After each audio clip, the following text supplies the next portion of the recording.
Hey everyone, welcome back to FPL Fran. Today's video is going to be my Game Week 4 review as well as my Game Week 5 transfer plans video. I'm still recording from Colombia here on vacation. Just had my beautiful wedding with my wife and her family.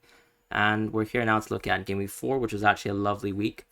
In reality, though, I think I was very lucky once again with the Julian Alvarez transfer. He ended up doing incredibly good with 3 assists and 1 goal. The rest of my team, very, very poor. But when we look at, I'd say, the attackers going forwards, the nice thing here is that now that the Rashford game versus Arsenal has gone, and even Fernandes, arguably, you're still looking at targeting these United fixtures going forwards. And I don't really have any plans to move away from my United assets. We just saw Heung-min Son actually play within the striker position in the game versus Burnley. So that could be an interesting transfer target if you're someone who's still looking for a midfielder in your team.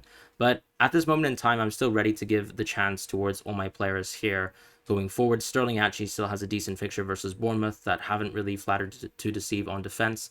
And then when we actually look at, let's say, someone like Saka, still a very permanent option. He could have even had 1 goal and 1 assist today in the game versus United. And with Mbumo, him having such great underlying stats in open play, finally scoring once again, another open play goal that probably confirms the strength of himself as a pick. Even towards this Newcastle game, I'm seeing him as a permanent keep going forwards, and I don't really want to be transferring him out in the future. So that's sort of my opinion on the attack.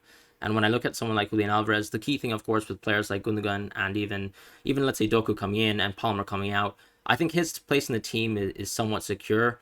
The reality that City actually need additional goal threats on top of Erling Haaland is very real. And I do think that Julian is someone who will probably stay within this team for the time being. And if you're looking at, let's say, 4 out of 5 starts going forwards, that's a perfect landscape really to be owning Julian at a sort of price of 6.6 million at this point in time. So if I look towards, let's say, next week and how I plan to sort of set up my team, one concern, of course, that I have is, given the continued ownership of Pickford that I have, is Turner might actually lose his position in the team because we know that as the transfer window closed shut, Nottingham Forest actually did recruit an additional new goalkeeper. So Vlachodimos obviously coming from Benfica means that his position in the team might not be secure, but obviously getting a clean sheet from Chelsea and maybe just being a new signing as well, he might be able to get that game versus Burnley at home, which is effectively all we really need from Turner going forwards.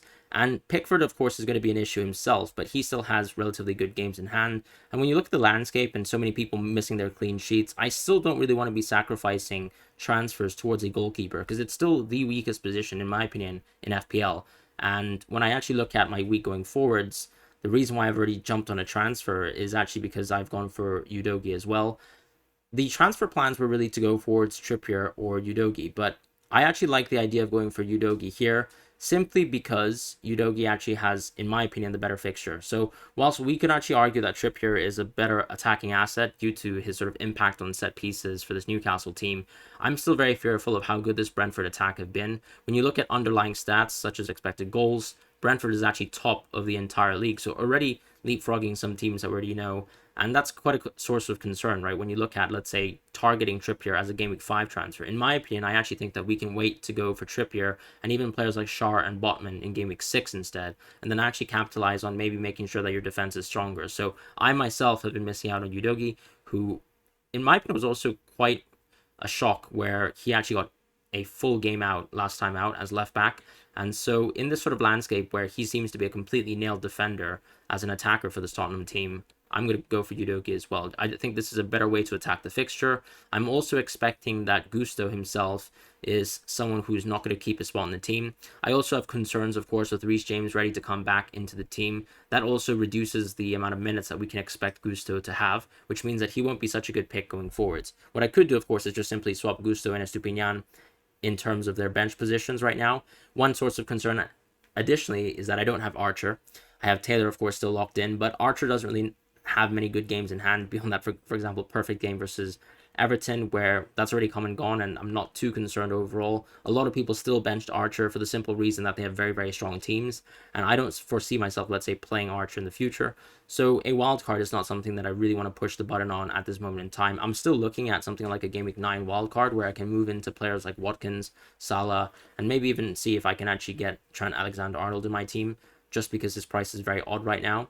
With the amount of budget I have in the bank, you can clearly see that with my one free transfer being used on Udogi, that I don't really need to push it any further. I'm not going to take a hit unless we have sort of an international break injury. And the reason why I've gone for Udogi as a transfer is because actually, as an Italian player, he hasn't been called up for the national team, so he won't actually be a part of the selection, and therefore I think the risk of him actually getting injury is rather low.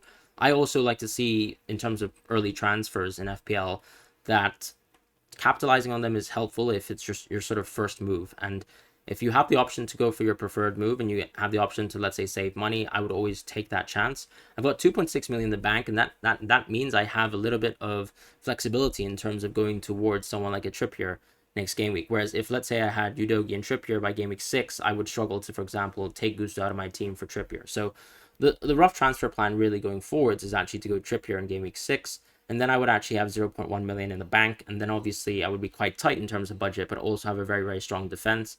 And ultimately we have enough money in the bank to, let's say, move between options like Rashford and Fernandes anyways, because these are still one of the most expensively priced midfielders in the game. And in terms of forwards going forwards, I don't really see myself going for Watkins, as I said, until a later eventual wildcard possibility, just because Julian Alvarez seems to be such a good pick, and there's no reason to really move off of a 3-5-2 structure. So that's going to be my transfer plans for the week going forwards.